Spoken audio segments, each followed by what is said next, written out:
Polycarp was born in the first century and Christian faith apologetic and also bishop of Smyrna. During heavy Roman persecution, he was arrested to be executed by fire. The governor of that generation talked to him, saying, I give you a last chance.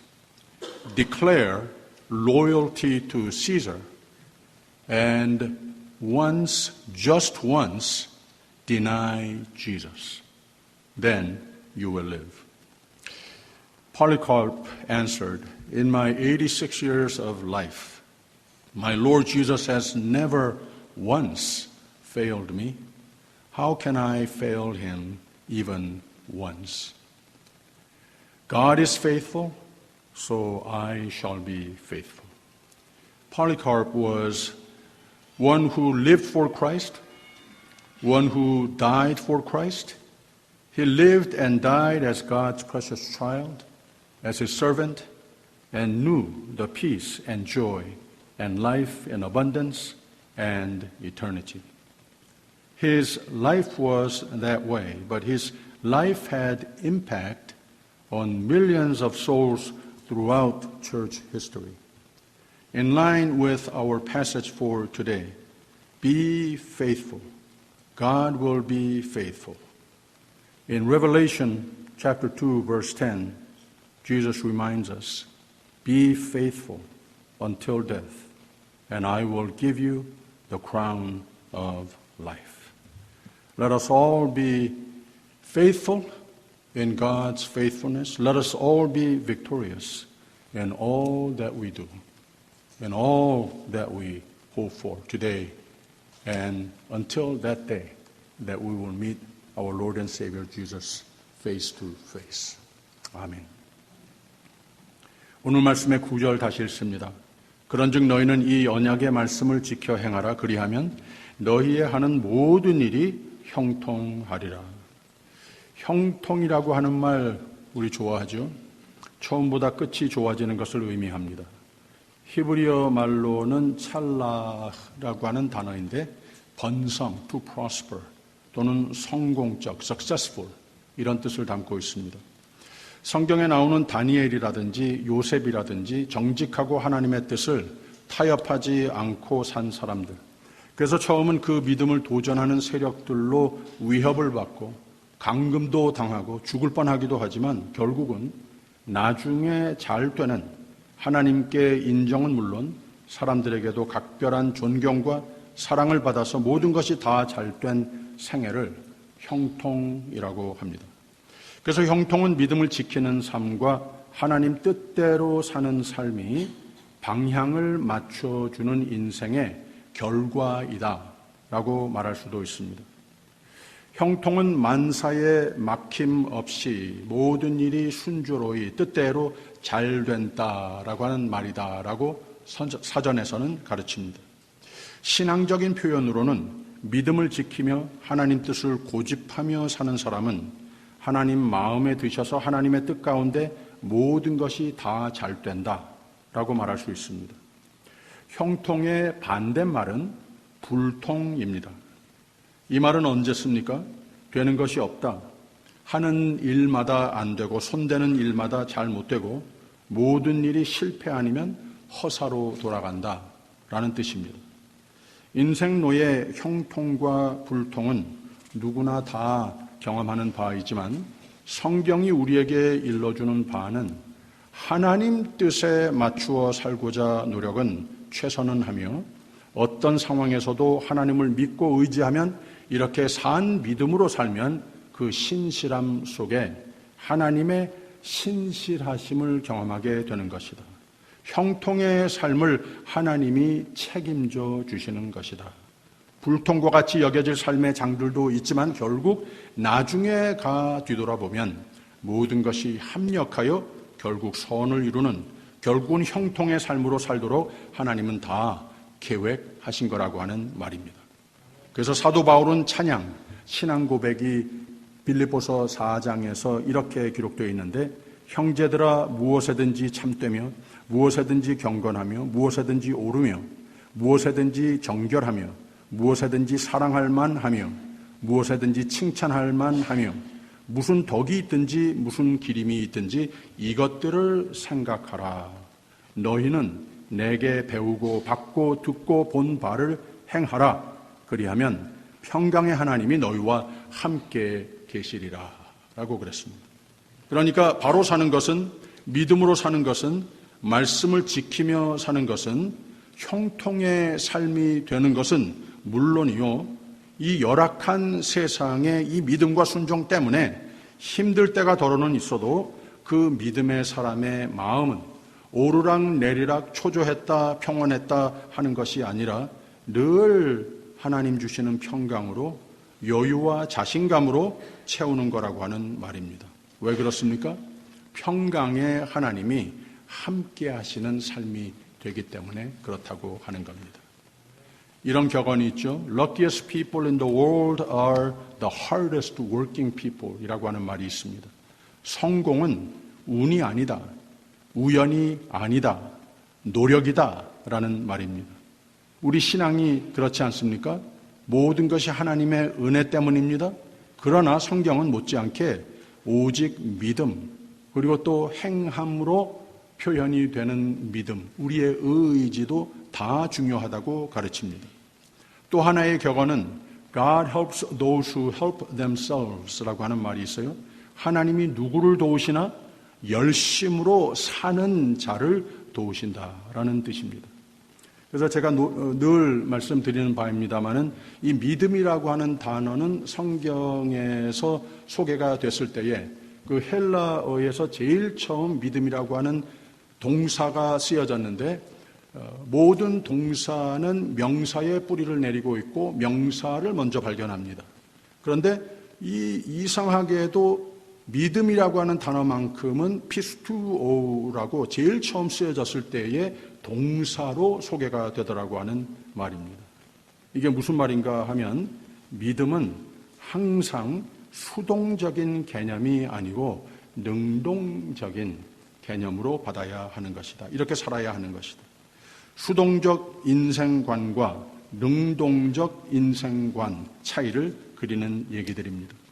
영국의 철학가 존 밀스는 우리 인생은 어떤 일이 생기느냐에 따라 결정되는 것이 아니고 우리가 어떤 태도를 어떤 형편, 어떤 여건에 처해 있든지 거기서 내가 어떤 태도를 취하느냐에 따라 결정되는 것이다. 리처드 닉슨 대통령은 인생은 패배했을 때의 끝이 아니라 내가 포기하면 끝나는 것이다. 로버트 슐러 목사님은 삶을 두려워 말라. 삶은 살아볼 만한 가치가 있는 것이다. 믿어라. 믿음이 가치 있는 삶을 창조하도록 도와주는 것이다. 라고 했고, 마하트마 간디는 영원히 살 것처럼 꿈을 꾸고 내일 죽을 것처럼 오늘 살아라. 라고 가르쳤습니다. 수동적 인생관과 능동적 인생관의 차이를 그리는 격언들입니다. 그런즉 너희는 이 언약의 말씀을 지켜 행하라.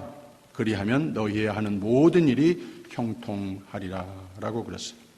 그래서 형통은 하나님의 뜻이지만 내 삶에 형통이 와 닿는 삶은, 내가 경험하는 형통의 삶은 내가 만드는 것이다 라고 성경은 가르쳐주고 있는 겁니다. 오늘 말씀이 이런 믿음을 추구하면서 하나님의 형통의 복의 언약을 선포하는 모세의 마지막 설교의 한 부분이 되는 겁니다. 호렙에서 이스라엘 자손과 세우신 언약 외에 여호와께서 모세에게 명하사 모압 땅에서 또 그들과 세우신 언약의 말씀이 이러하니라 라고 그랬어요.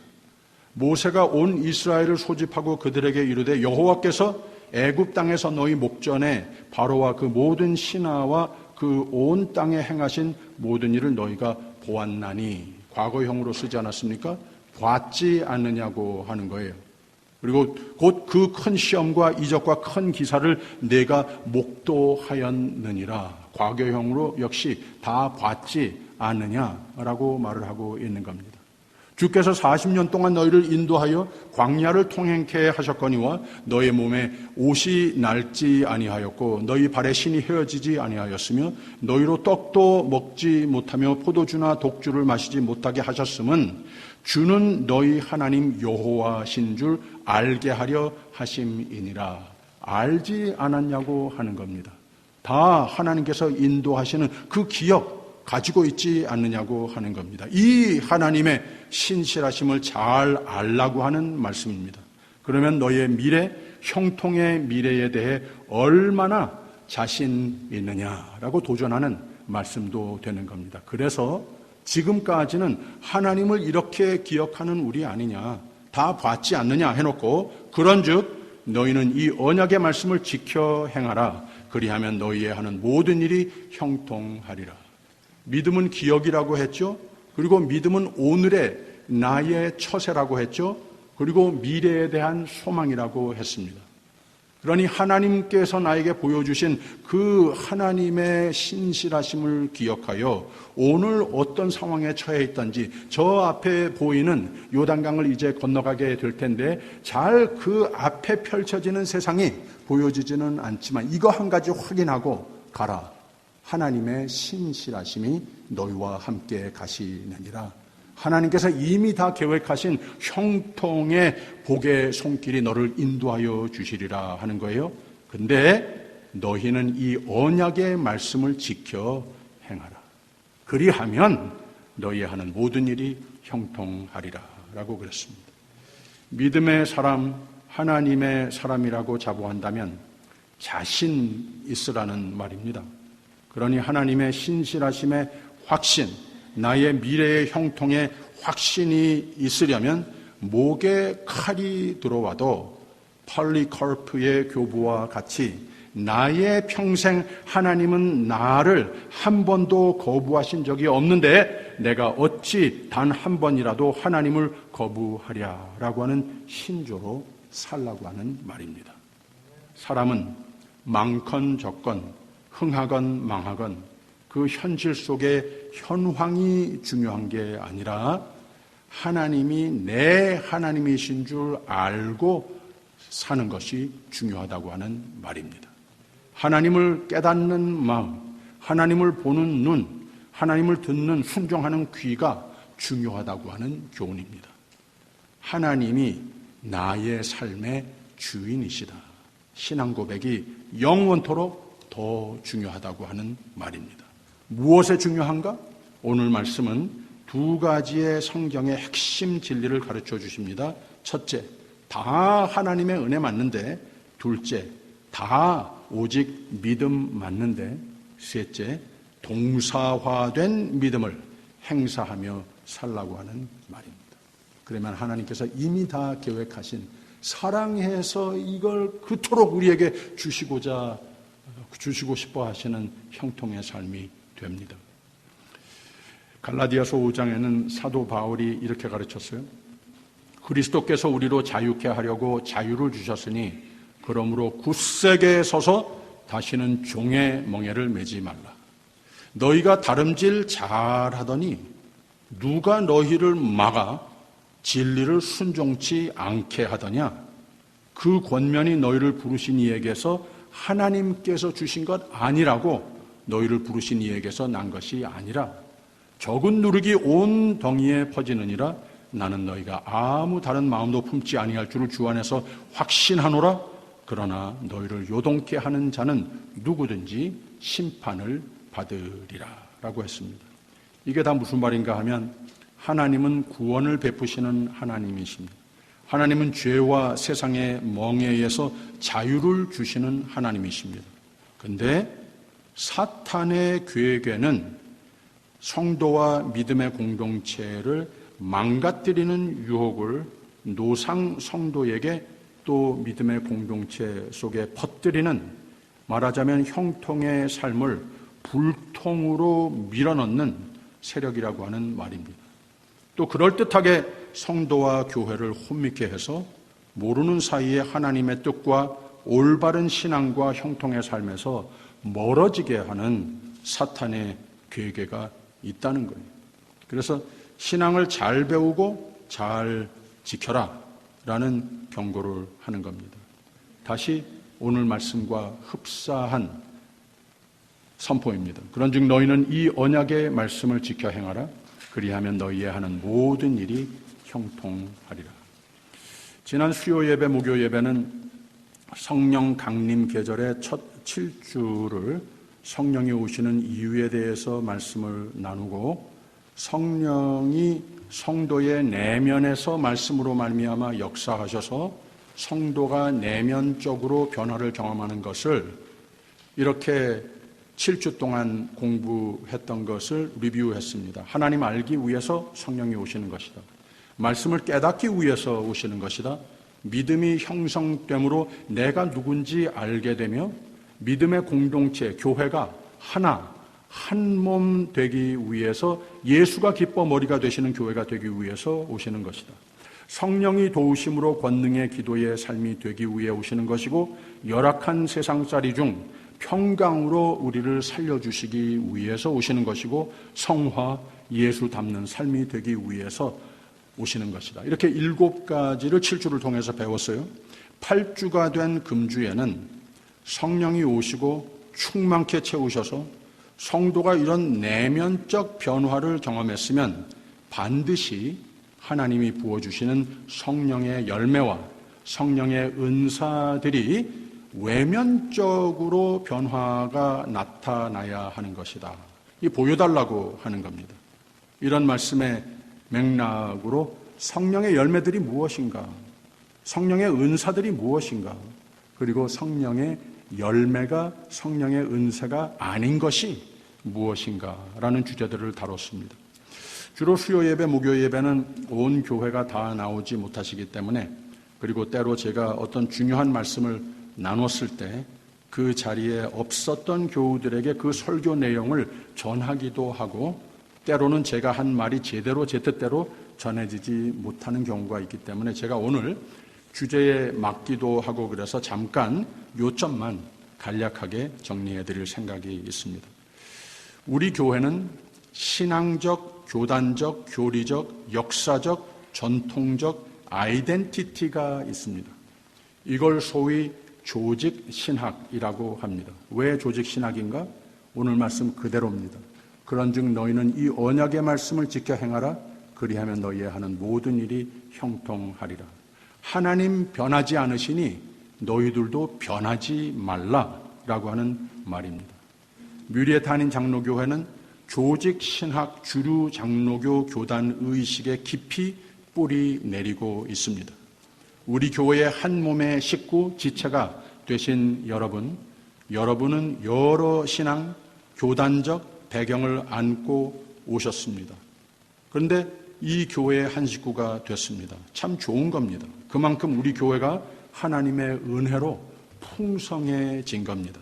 그러나 신앙의 촉매가 되는 교회의 성경관, 신앙관을 내 것으로 여러분 한 분 한 분 만드십시오. 영혼이 강건하여 다 잘 되는 생애가 반드시 됩니다. 이곳의 교인이 됐으면 이곳을 내 집으로 만드십시오. 성령이 오시는 이유 중 결론이 무엇인가? 성령의 열매를 맺으라고 했다고 했죠. 가장 대표적인 말씀이 갈라디아서 5장이에요. 사랑, 희락, 화평, 오래 참음, 자비, 양선, 충성, 온유, 절제. 이 모든 것들이 하나님께서 더욱더 우리로 하여금 하나님의 말씀에 입각하여 성령께서 뜨겁게 우리의 마음속에, 우리의 믿음 속에서 역사하셔서 하나님께서 애당초 다 예비하신 열매가 맺히게 되게 한다고 하는 거예요. 그래서 좋은 나무에서는 좋은 열매가 맺히고 나쁜 나무에서는 나쁜 열매밖에 맺힐 수 없다고 하는 그 원리와 같습니다. 하나님께서 이걸 보고 싶어 하신다고 하는 거예요. 이거 보여달라고 하는 겁니다. 그러면 성령의 열매가 우리의 삶을 풍성케 해주고 하나님도 기뻐하시고 더욱더 나도 믿음의 공동체가 건강하게 된다고 하는 겁니다. 그러면 성령의 열매가 아닌 것은 무엇인가도 역시 성경이 우리에게 경고하고 있습니다. 그리고 또 교계에서 역사를 뒤돌아볼 때에 우리에게 경고하는 바가 있습니다. 성령의 은사가 있는데 여러 가지가 있습니다마는 병 고치는 은사, 많은 사람은 성경에 병 고치고 죽을 사람마저 살린 예들이 있는데 왜 안 되냐? 왜 내가 그거 못하냐? 이렇게 말합니다. 그런데 그런 얘기 많이 듣지만 이게 여러분 생각해 보세요. 정말 다 증명이 된 신빙성 있는 얘기들이라면 오늘 의학계가 뒤집어졌을 겁니다. 그러면 이게 어떻게 되는 건가? 그럼 이런 병 고치는 은사 이런 거 없는 거예요? 아니에요. 있어요. 오늘의 세대에 하나님께서 축복하여 우리의 기도가 맞물린 거 분명하지만 하나님께서 신유의 은사를 누구에게 부어주셨는가? 의학계라고 하는 거예요. 의사들이 그런 은사가 있는 거예요.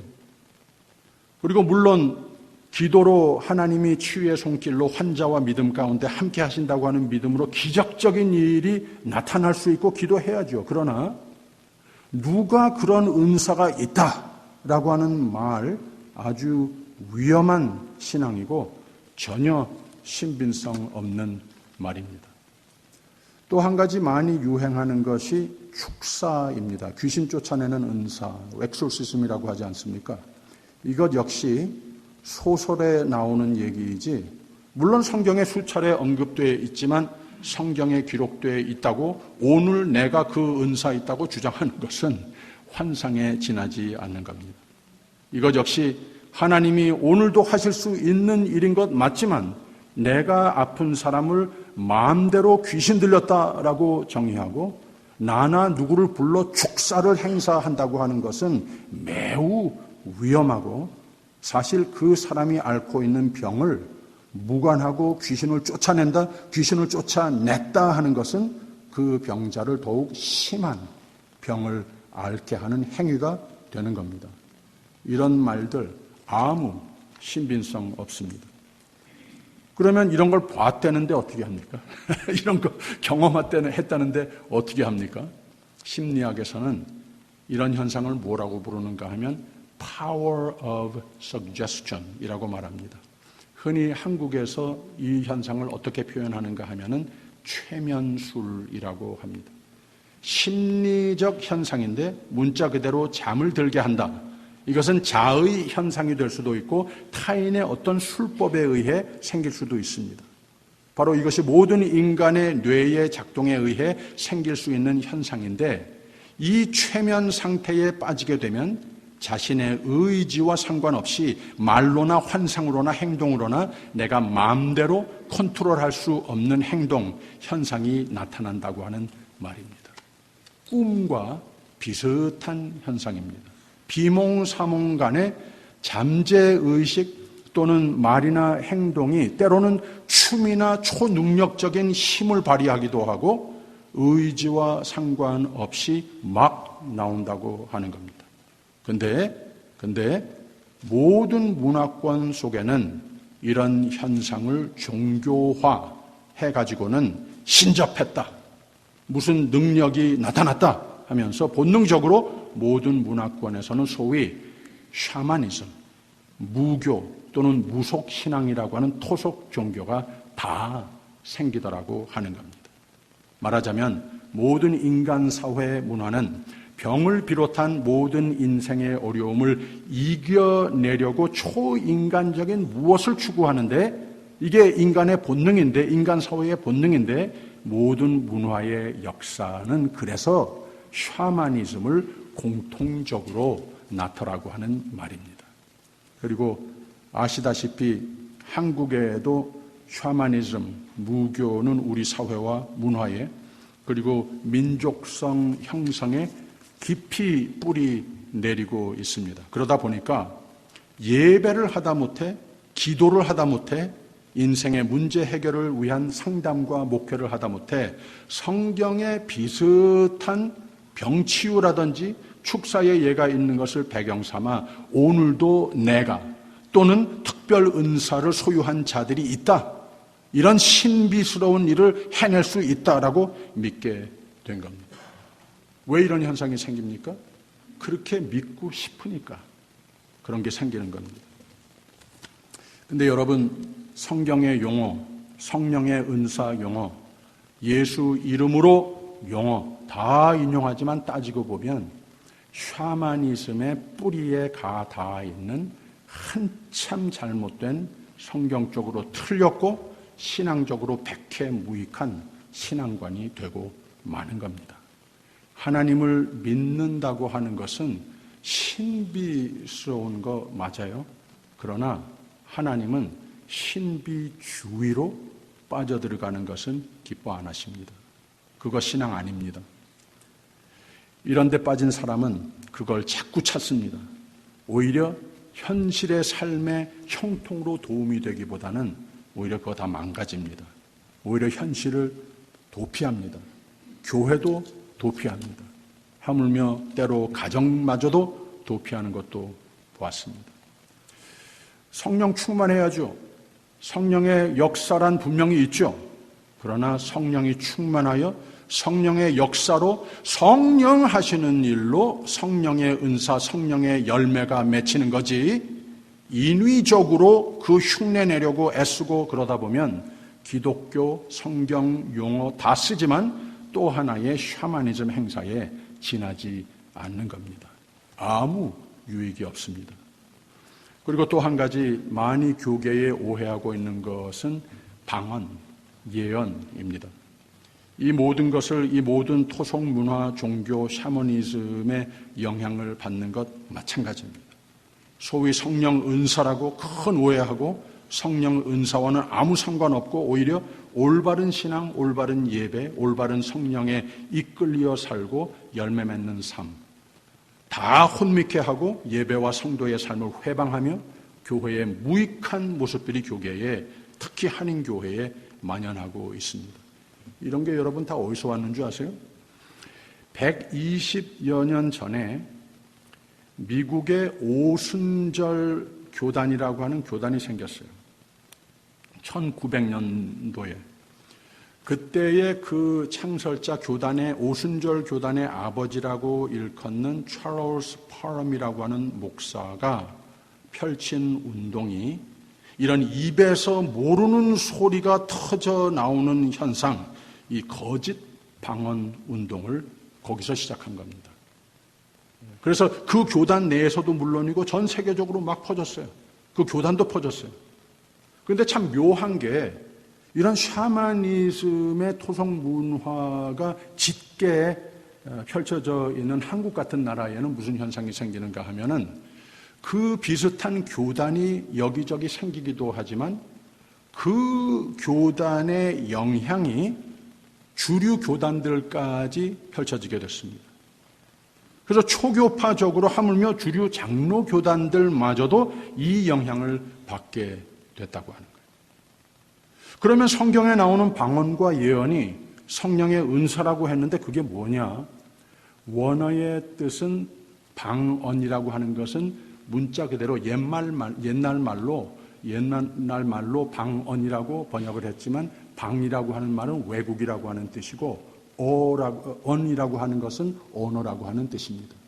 다시 말하자면 외국어라고 하는 뜻입니다. 외국어를 터득하여 알아듣지 못할 사람에게 알아듣게 하는 외국어 은사가 그때의 교회에 필요해서 하나님께서 부어주신 은사라는 거예요.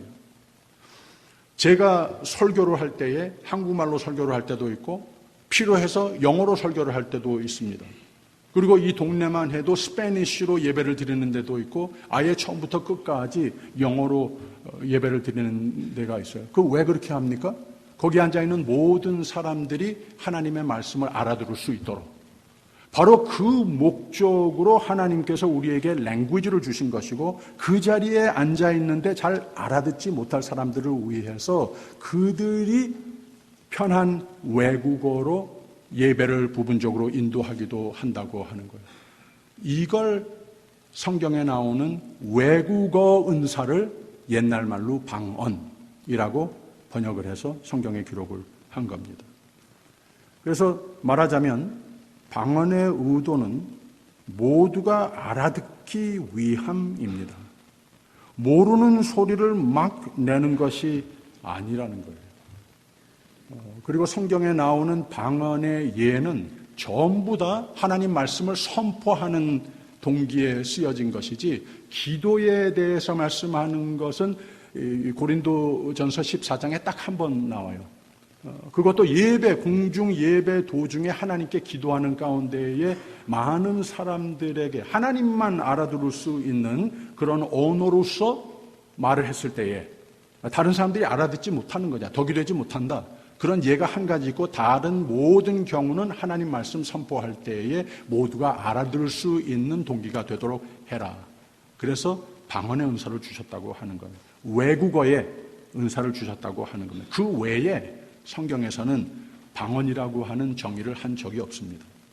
예언이라고 하는 것도 많은 사람들이 신경을 쓰는데 예언이라고 하는 말 자체가 한국어 성경에는 조금 잘못 번역이 됐어요. 이게 무슨 뜻인가 하면은 역시 하나님 말씀 선포할 때에 prophesy라고 하는 원어에서 온 단어가 무슨 뜻인가 하면은 하나님의 뜻을 깨달아 하나님의 말씀을 배워 많은 사람들에게 하나님의 뜻을 가지고 설교하는 사람들, 선지자, 선견자, 이런 의미에서 prophesy 한다라고 그랬지 무슨 미래를 예측하는 은사라고 성경에 나오는 것은 아니라고 하는 거예요. 그래서 예언자, 선견자, 선지자, 설교자 등등 하나님 말씀을 하나님의 뜻을 선포하는 사역을 말할 때 prophesy, 예언한다라고 표현을 했어요. 다시 한국말로는 우리가 예언이라고 하는 말을 다른 데도 쓰기 때문에 잘못하면 오해를 할 수 있다고 하는 거예요.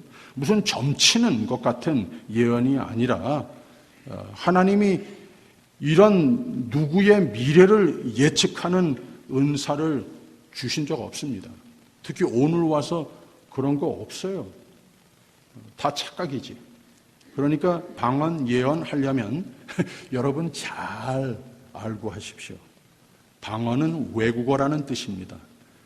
알아듣게 하기 위해서 하나님께서 그 공동체에 필요해서 부어주신 은사입니다. 예언도 잘 이해하고 하십시오. 하나님 뜻을 깨달아 사람들이 알아듣게 하나님의 뜻을 선포하는 것이 prophesy, 예언이라고 하는 말입니다.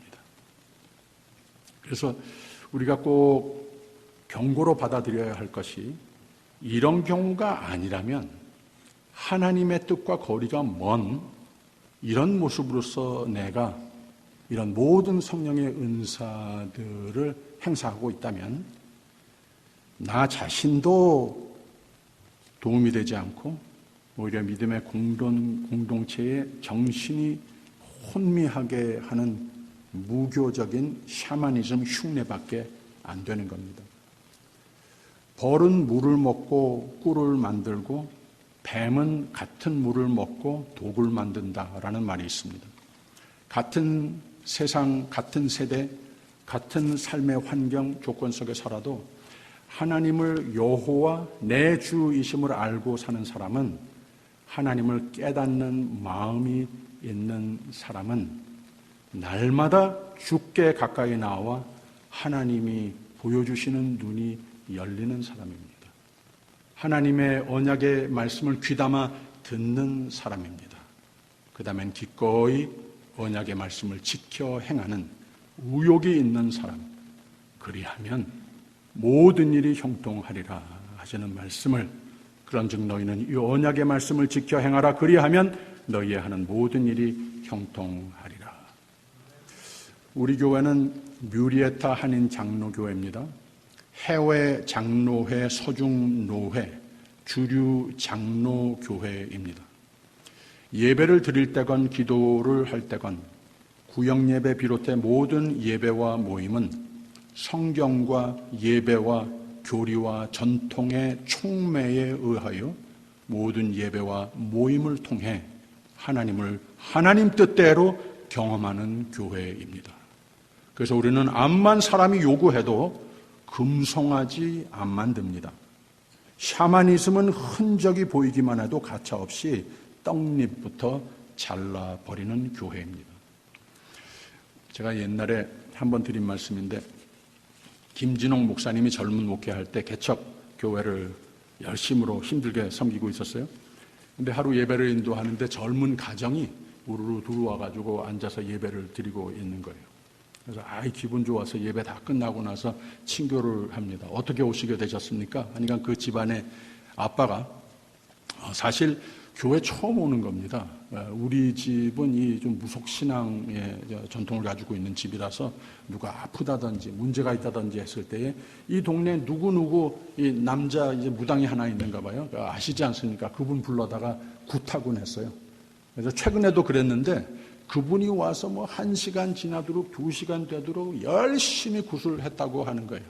뭐 쾅쾅쾅쾅 땀을 뻘뻘 흘리면서 막 하더니 두 팔을 턱 뚫고 내 앞에 와서 이러더라는 거예요. 당신네들은 교회 가야 돼. 가서 예수 믿어야 돼. 이런 말을 하다는 거예요. 그래서 교회 왔다는 거예요. 그래서 무당이 전도를 해서 교회를 오게 된 그런 경우가 된 겁니다. 그래서 이런 일이 다 있구나 해서 그저 감사하게 잘 양육을 합니다. 얼마 시간이 더 지나고 나서 길을 가는데 그 유명하다고 하는 무당이 저기서 걸어오는 거예요. 그래서 이거 어떡하지? 아무튼 저분이 세교를 보내주셨으니까 고맙다고 한번 인사는 해야 되겠다. 그래서 그 앞으로 가서 꼭꼭 인사를 하면서 교인들 보내주셔서 감사합니다 하니까 그 무당이 허허허 웃으면서 그러더래요. 우리 다 같은 업종에 있는 사람들끼리 서로 도와야 하지 않겠습니까? 라고 했답니다. 여러분, 무당이 생각하기에 교회라고 하는 곳이 나 하는 일과 같은 업종이다. 이렇게 생각을 한다면 그거 심각한 문제 아니겠습니까? 그러면 어떻게 해야 신앙생활, 교회 생활을 통해서 물을 먹고 꿀을 만드는 하나님 뜻대로의 형통의 삶을 확신하며 누리며 사는가? 하나님이 여러분을 뮤리에타 아닌 장로교회로 인도하심을 감사하시고 교회를 값지게 여기십시오. 모든 예배, 기도회, 성경 공부, 크고 작은 모임들 다 모이기에 힘쓰는 교인이 되십시오. 동화하십시오. 여기서 하나님을 만나십시오. 여기서 하나님을 배우십시오. 여기서 차곡차곡 올바른 신앙 형통의 삶을 찾으십시오. 인터넷 세계가 이 세계를 도배하는 출처도 모르는 글과 사상들에 빠지지 마십시오. 제발 부탁드립니다. 그리고 그런 거 교우들에게 좋다고 나눠주고 그런 거 하지 마십시오. 물을 도구로 만드는 건강치 못한 신앙이 되고 맙니다. 형통, 팬데믹 이후 교계의 반이 아직까지 일어서지 못하고 있습니다. 그 중에 또 반이 아예 문을 닫았습니다. 10,000가지 수법으로 사탄은 교회들을 공격합니다. 기도할 일입니다. 우리 교회 건강을 팬데믹 중에도 그 후에도 건강으로 지켜주신 하나님께 영광 돌립니다.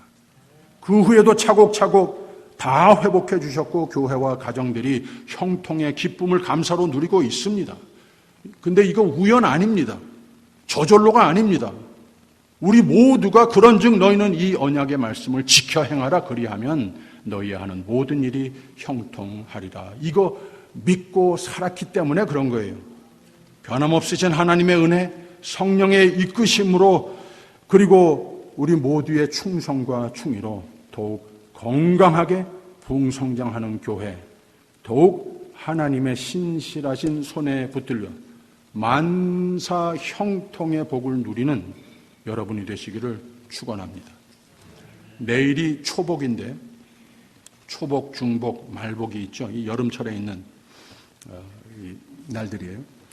하지 이후로 입추까지 가장 더운 계절을 말한 겁니다. 여름을 화불이라고 하고 가을을 금이라고 쇠같이 차다라고 이렇게 일컫는답니다. 여름 불 기운에 가을의 쇠 기운이 3번 굴복하는 계절이다라는 뜻을 담고 있답니다. 요사이 날씨도 덥지만 세상살이 힘든 일 많지만 초복에 몸의 더위를 이기는 삼계탕 먹는 것 못지않게, 갑자기 삼계탕 생각이 나는데, 하나님 말씀에 붙어 살아 매일 매사에 복을 누리며 승리하는, 고난과 고통 속에서도 신실하신 하나님과 그의 섭리를 믿고 은혜를 입어 만사 형통의 복을 누리는 성도들이 되시기를 주님의 이름으로 축원합니다. 우리가 알거니와 하나님을 사랑하는 자, 곧 그 뜻대로 부르심을 입은 자들에게는 모든 것이 합력하여 선을 이루느니라. 기도하겠습니다. 만세전부터 우리를 아시고 하나님의 자녀로, 축복의 대상자로, 생명의 소유자, 영생의 소유자로 세상살이는 형통을 다 정하시고 은혜로 주 예수 그리스도 안에서 인도하심 감사드립니다.